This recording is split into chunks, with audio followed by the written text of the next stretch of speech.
Hi everybody, here's a quick video to help you out. If you have a Miele brand dryer, tumble dryer, and you're getting an F4 fault.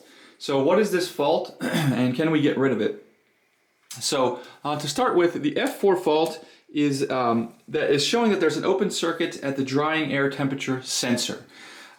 So these type of technical faults are hard to deal with on your own. They're not necessarily localized in one spot, and you're probably going to need to call a technician to come take a look. But before you do that and you spend the money, I want you to try one thing that may clear this out, and that's to simply do a hard reset on the machine.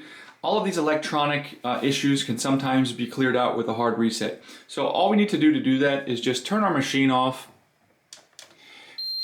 Then we're going to unplug it from the wall or turn it off at the circuit breaker if it's hardwired into the wall. And just leave it disconnected from power for a full minute.